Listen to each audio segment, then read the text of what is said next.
All right, this is Truth Be Told. How's everybody doing today? I know I'm doing great because we're going to be talking about Conscious Life Expo.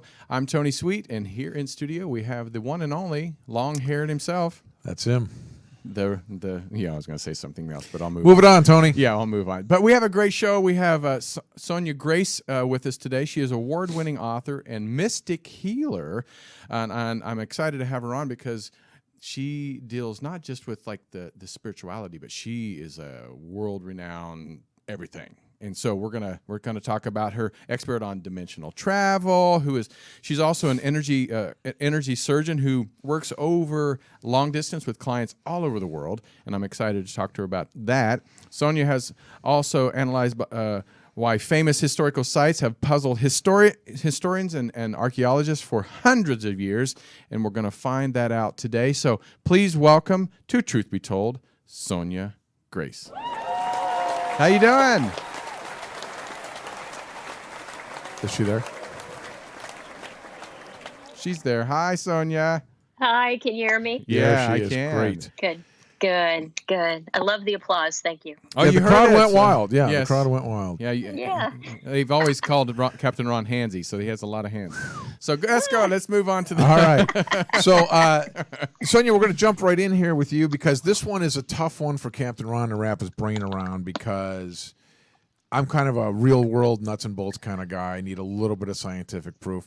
And my understanding is that you are an energy surgeon who can define time and space and work over long distance, doing surgery across the world. That this sounds just Right. amazing to me. So tell me how that works.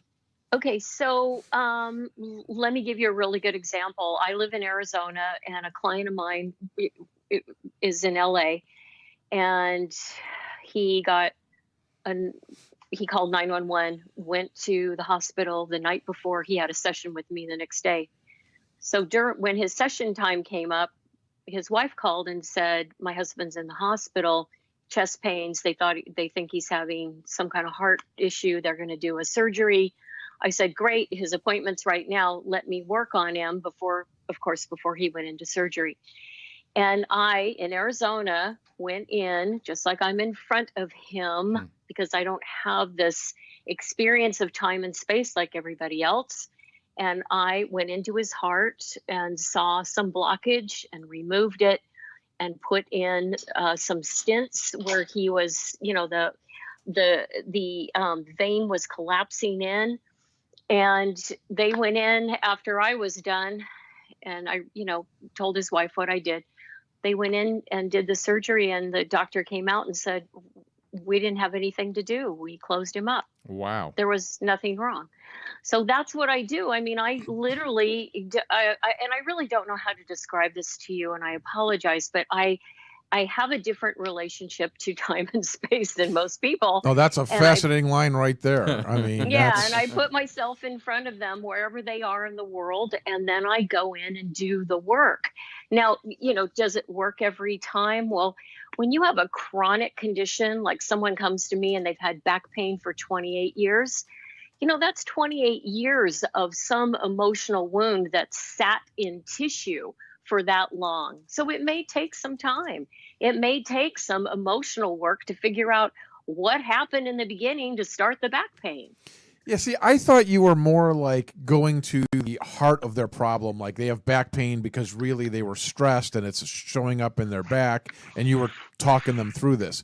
But you're saying you sounded to me like you said you physically went in and put stents in this guy's veins.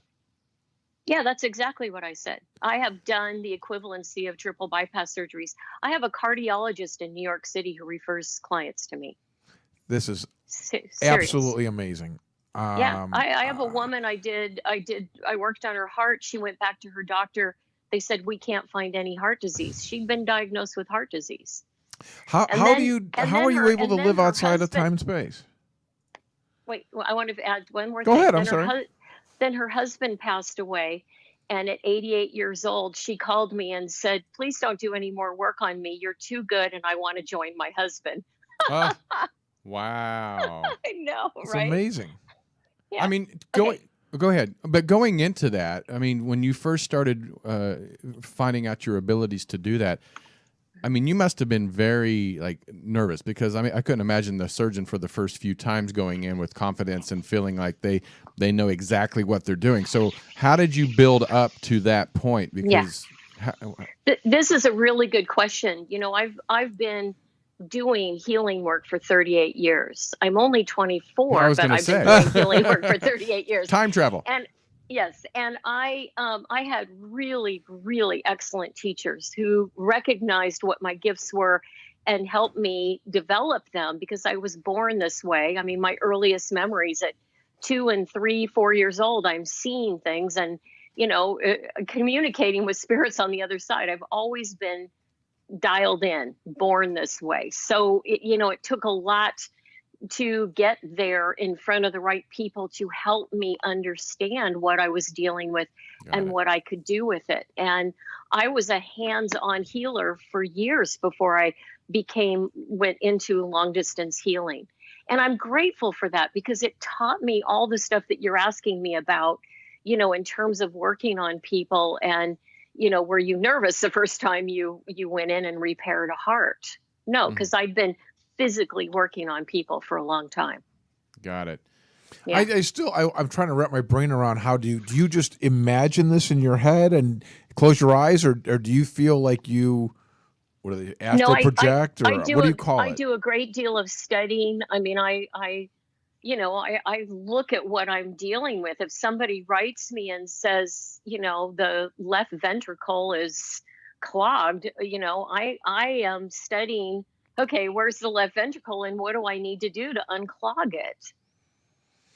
Yeah, I mean, but how do you get there physically, or whatever is what I'm asking. Like, are you what they call astral projecting? What do you call it when you show up at their place? Okay, we're gonna jump into a subject I know you wanted to jump into, which is my spirit travel book, Spirit Traveler.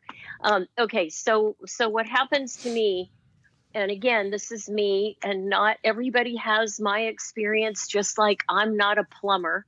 This is what I do. The plumber does what he does, and God, don't ask me to do your plumbing, because I wouldn't do it. Right? Gotcha. Okay. So we all have our areas of expertise. I have this thing that happens when I go into meditation where my body dissolves, and I mean, it's gone. It's like little particles of sand floating off into the ethers, joining whatever that's in the room around me, but I'm gone. And it's at that point that my guides, who are high angelic beings, they're angels, and they give me their hand and we go. I never go without them. They always take me to these sites. I never say, hey, let's go visit Stonehenge. No, they take me where they want to show me something. Okay. So every place that I went to in the book Spirit Traveler was basically my guides taking me there to show me something.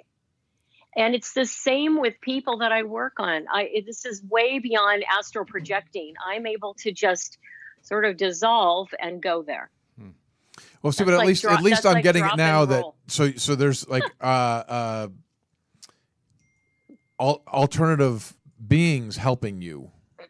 Angels helping you with this ability. That's interesting. I only work with angels. Yes. How interesting. Now, now, question: when people approach you, or do you have to protect yourself so this illness, sickness, whatever doesn't affect you personally? And do you immediately, like just talking to Captain Ron, do you say, okay, Captain Ron's 150 pounds overweight, At least. and I'm being serious. No, but having any illnesses that you see that can be healed or fixed. I mean, how does that work when you approach when people come to you or you approach people? Well, what I prefer is I really prefer that people come to me and say, Sonja, I've been to the doctor. This is what the MRI says. This is what the CAT scan says. This is what Western medicine has served up. Can you help me with this? Because then I've got more information. When somebody just calls me and says, can you do a health scan on me? I do those, but it's like, I see what spirit guides me to see. Okay. It's not, this is divine work going on. So Right. there may be something in that person's body I'm not meant to tell them about. Somebody else needs to tell them about. So, I'm very careful. People get upset with me. Well, how come you didn't tell me this or that? It's like, because I'm telling you what spirit is asking me to tell you.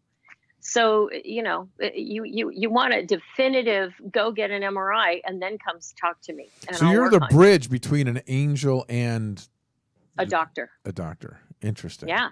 And I am all about everybody working in concert. I send people to acupuncture, to naturopaths, to MDs, to surgeons, whatever. It's like, I think we all need to work together because sometimes it takes all of that, especially if it's something chronic, and I go in and do the emotional work with people. We talk and work through stuff with the inner child and emotional wounds, because emotional wounds are nothing more than karma. That's what karma is. It's old emotional wounds from past lives. So we have to bring that into the present and figure out, well, where is this manifesting in my body and why?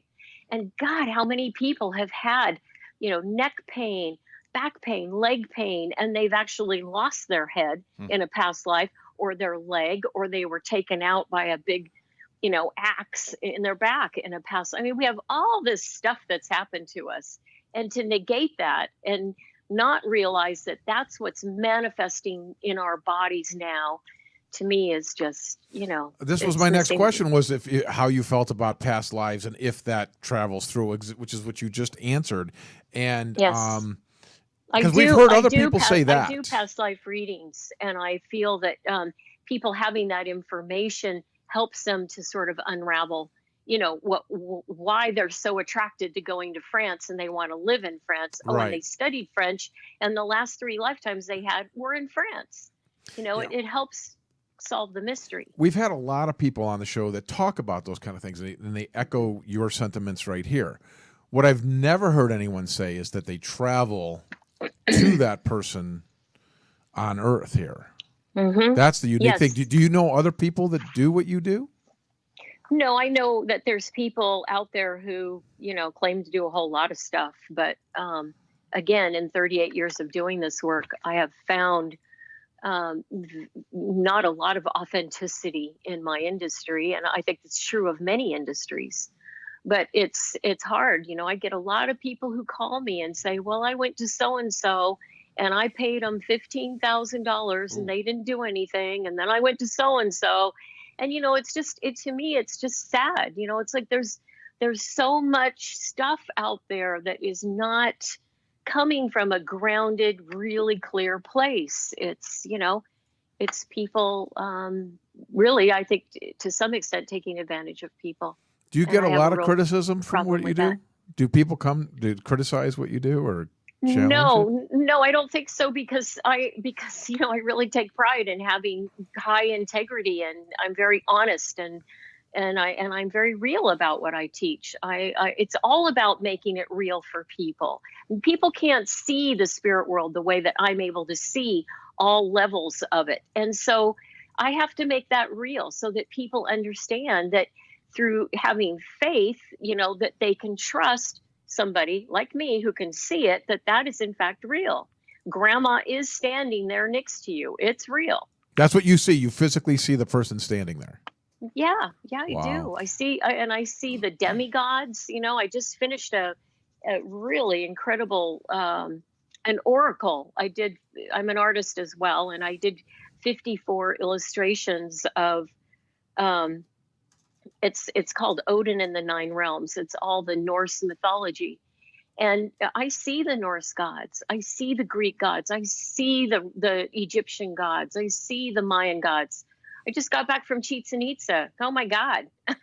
Now, wait, That was cool. I mean, really? Or like on a plane? Or do you mean you just got back from there? No, I went there in January for my birthday. Oh, very I wrote cool. a chapter on Chichen Itza, the Temple of Kukulkan, Oh, wow. in my That's book great. Spirit Traveler, Love it. and I went physically down there. And here's the cool thing. Tell me. In my book, in Spirit Traveler, I talk about, in my spirit travels, going back in time. My guides took me back, I think it was 8,000, 10,000 years ago. And there was an opening in between these rocks. And they showed me this opening, and there were stairs that went down, and we went down the stairs. And in Mexico, they call it a cenote, and it's a cave with a pool of water in it. Well, this was a huge pool of water. It was like a lake. And it was this big, huge area. And down there was Kukulkan. And I met Kukulkan. And we talked. And he said that over time, the people wanted to protect this opening because they knew he was there.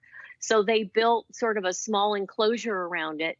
Then they built a pyramid around it. Then they built a second pyramid over top of that.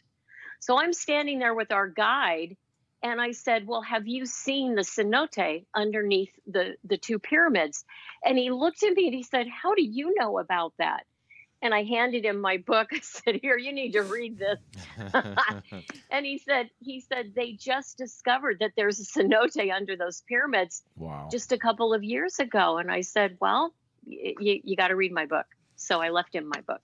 That's awesome. Yeah. Yeah, it was awesome. It was really cool. So you said you have a different perspective on these different ancient sites and the reasons for their construction.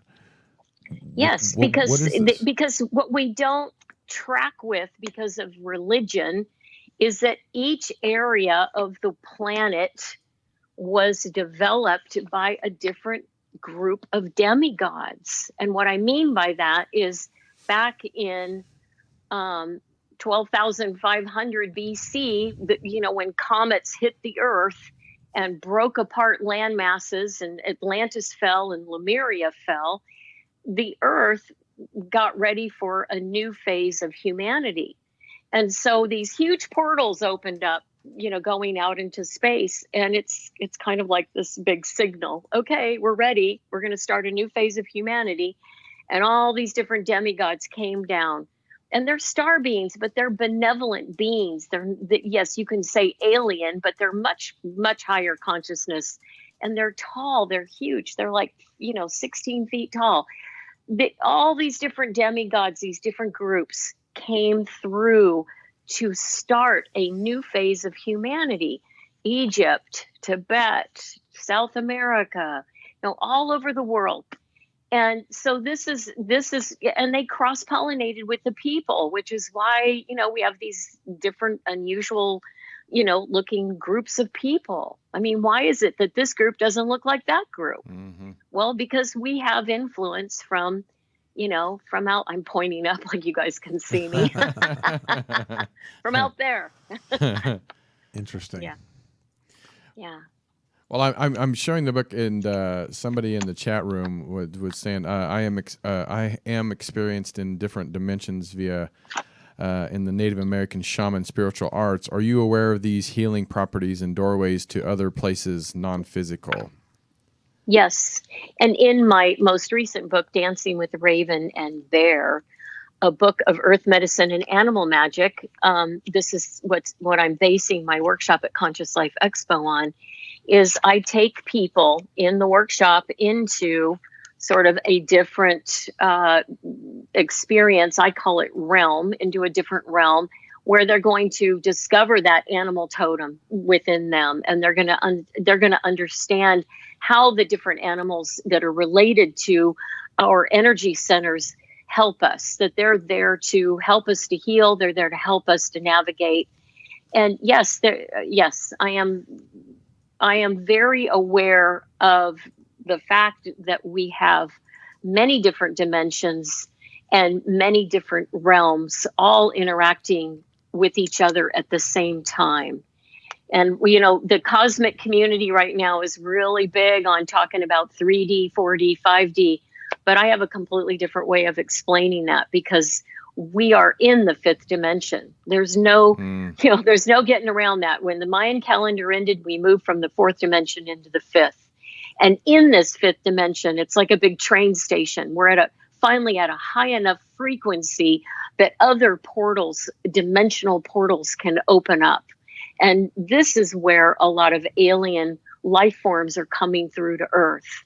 So we've got all that action happening. And at the same time, we have the realms. The realms move more side to side, dimensions are more up and down. So we have vertical and horizontal, sort of creating that grid that we all talk about, the grid. And so people naturally, the earth is in the second realm. People have moved into the third realm. We've got a few, kind of high spiritual beings in the fourth realm, fifth realm. Forget it. It's really, really tough to be in the fifth realm. It's where a lot of alien life actually exists. It's a different vibration altogether. But see, it's what I was saying earlier. I don't feel like all of that picture is being put together yet.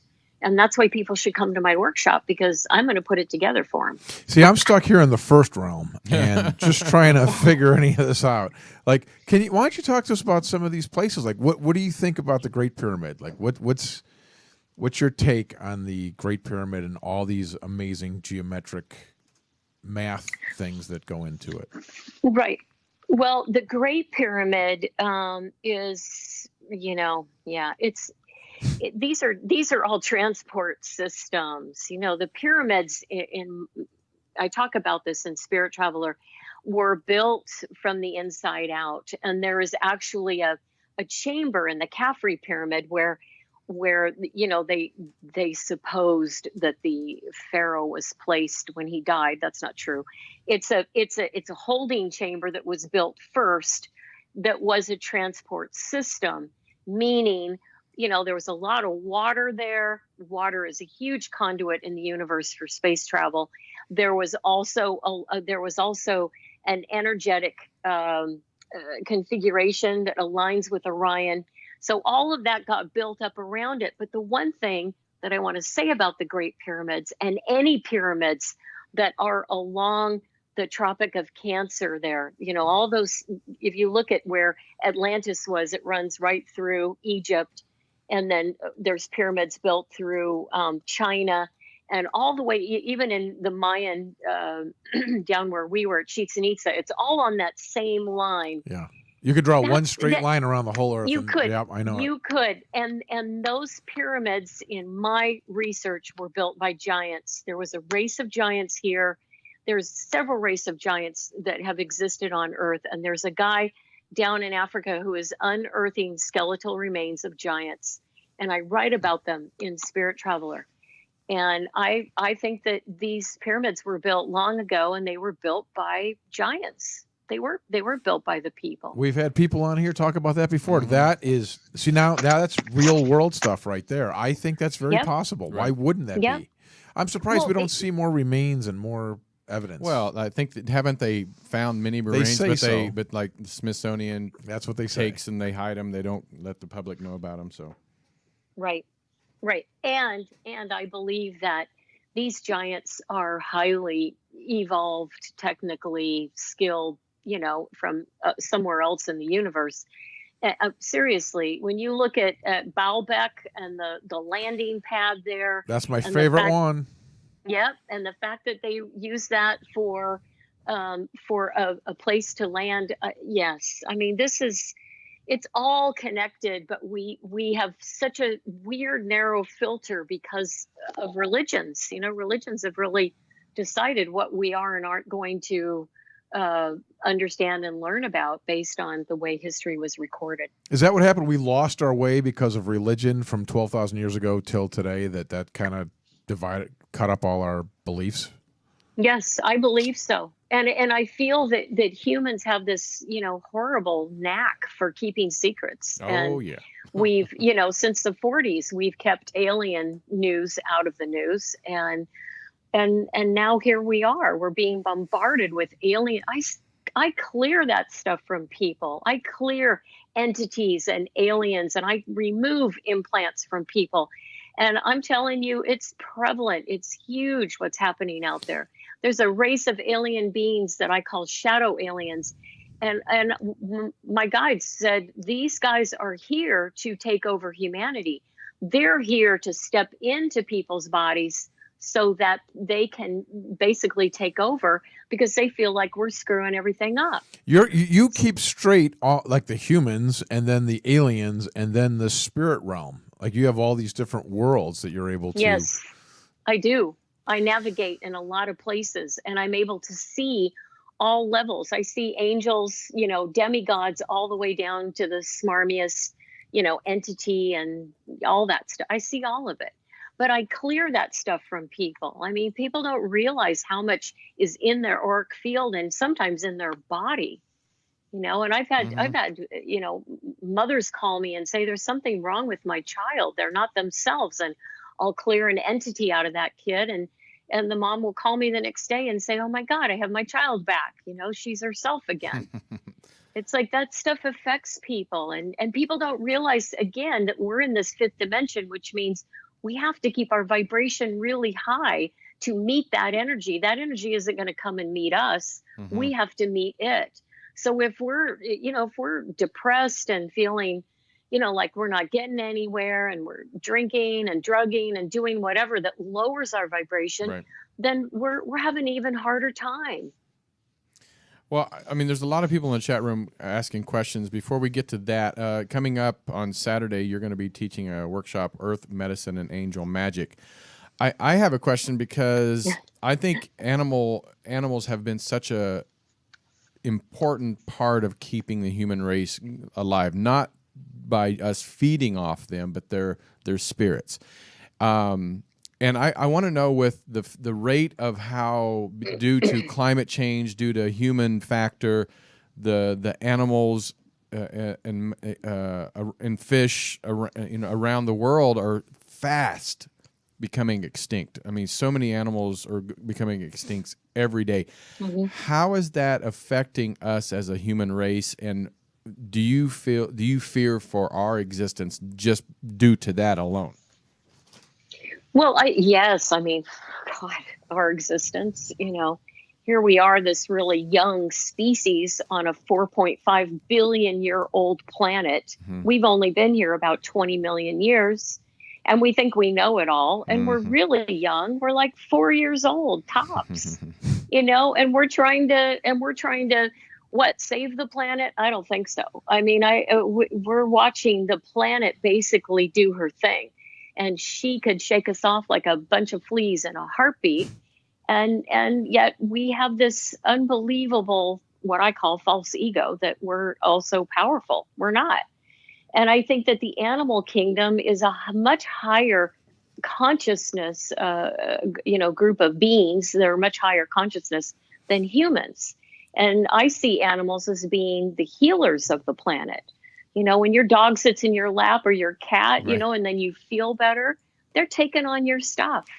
When people call me and say, Fluffy's misbehaving, he's not eating his food and he's barking all the time, and I clear Fluffy, suddenly Fluffy's okay, because Fluffy had an entity on him because he took it off of the owner. That's what our pets do. But, we're young as a species. We're young, and we really need to maybe get back. That's why I wrote Dancing with Raven and Bear, is to help people get back to what that earth medicine is, why we're supposed to connect with the planet, and to what that animal magic is, meaning, Bear and Raven, they're talking to each other. Bear's a medicine man, and Raven's like an incredible sidekick that, helps Bear in all of his work. And I wrote that book so that we could experience a kind of altered state of consciousness while reading the book. And I've actually had people say to me that they felt altered when they read the book, that they felt like they went into a different sort of time-space experience. And that was my intention. Wow. Hey, do you mind, Sonja, if we hit you up with a couple of questions from our audience here? Sure. Go ahead. First one is, what is a good way to protect against negative energies coming from these dimensions? I always revert to my native heritage, which is burn cedar. Cedar clears energy. Sage is meant to bless things. In my culture, we use it for blessing. The New Age community got a hold of sage and thought it smelled good. So they said, oh yeah, let's burn sage for clearing. But it blesses things. So I encourage people, burn cedar, the greens from a cedar tree. That's what clears the energy. Okay. How about are aliens alien or demons? They're alien. They're like, are we alien? Yes. I mean, we're just another species out living in the great cosmos. And there's an alien species and there's the human species, but we're all from somewhere else. So they're just alien. There you go. Well,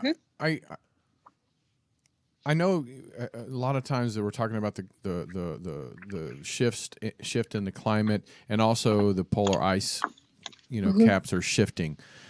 With that energy and people like yourself, because I believe that everybody has the intuitive ability, many people don't know how to use it, and you've mastered it over Jeez, 30, I had everybody else. 30 some years, and I'm sure you had it even when you were a child. But Right. when these polar ice shifts change, and they're going to happen, how do you feel that energy could affect intuitive people?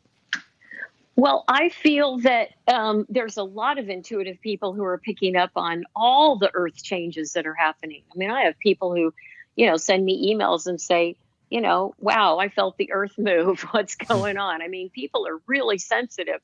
And I think that it will affect all people on the planet. Right. And the sensitives, the people who are super sensitive, will probably feel a little bit upside down for a while. And all I can say is, ground yourself, because again, that's one of the bases of my teachings, is teaching people how to ground and how to ground properly so that we are connecting with earth energy. We're not just connecting out in space because we remember, oh yeah, I came from space and it's kind of fun to be out there. We're here. We were born here in this time to do what we have to do. So I say, let's be here now. I often tell Tony to go ground himself, but that doesn't seem to. A different Yeah, word. one more from the chat room here. Do you need a shaman for clearing? Do I need a shaman for clearing? No, I'm called a medicine woman on the reservation where I'm from, and some people refer to me as a shaman. So no, I'm sort of my own. I wonder if they're asking if like they need a shaman, like you need to use a shaman, I think is what the question might be. Well, I think that this is, again, we've got this huge cosmic community with all kinds of different labels and understandings of different words, and I think that there are people like myself. I call myself a mystic healer. Like I said, people on the reservation call me a medicine woman. Some other people have called me a shaman. Some other people have called me a healer, whatever. It's like, do you need a shaman? I mean, yeah. I mean, there's all kinds of things that different people can do. And all I can say is whoever you go to, really research who that person is and find out who they're working with in terms of the spirit world, because there's a lot of people out there that aren't as clear as I would like to see. Also, I'm going to go back to the workshop when you say earth medicine, are you talking about earth medicine to heal the earth or heal us first to heal? Is it because it's kind of like when it just popped into my head is put your oxygen mask on before you can help others. Are you talking about heal yourself before you can heal the planet? No, ground yourself. Yes. First, Ground yourself. yourself. Jesus. No, you're right. Ground yourself, heal yourself. And earth medicine is about how people can connect with that energy. So that in my workshop is what I'm teaching, the earth medicine that will help you to heal. It's going to be fun. That's this weekend at Conscious Life Expo, and truth be told, we'll be out there. So we're going to track you down. Oh yeah. Good. Yeah. Good. Yeah. She'll sense it's coming. I have a feeling. she'll be running. She'll be running. Well, before we get out of here, give us a little bit more about. I know you have the workshop on Saturday at 12. Do you have any other panels you're going to be on? Well, I'm going to be on the George Norrie panel from 2 to 4. And then I'm doing a book signing at 4:15 for Dancing with Raven and Bear. And I sure hope to see everybody. That'll be fun. Gonna be a good time. All right. Yeah. Well, we're going to let you go, but you're so fascinating. I hope you come back and visit us again because there's so much more we want to touch on. I know there's other sites around the world that we'd love to discuss and get into more detail, and I know time is limited for you. And our chat room is full and just excited about having you on the show. But if you are Great. in the LA area, please get your tickets to Conscious Life Expo. Just go to the website, buy your tickets, and get your workshop. And hurry, it's 'Cause, this Friday, yeah, Saturday, Sunday. Yeah, I'm sure the George Norrie Forum is going to be sold out. Your workshop is going to be sold out, I'm sure. So get your tickets now. But go to sonjagrace.com. You can pick up all her books, I'm sure, on her website, on Amazon, wherever the books are sold. So, Sonja, thank you so much for being part of Truth Thank Be you. Told. Thank you so much. It's great to get to be on your guys' show. Thank you. Of course. And Okay. until next time, guys, we have some great guests coming up. So keep an eye out on our YouTube channel. Subscribe. We'll so be you'll live find tomorrow. out. Yeah, tomorrow. We are going to be talking about the Challenger. That's right. So until then, I'm Tony Sweet. Go ahead And I'm Captain Ron. with the hair. And we'll see you next time on Truth Be Told.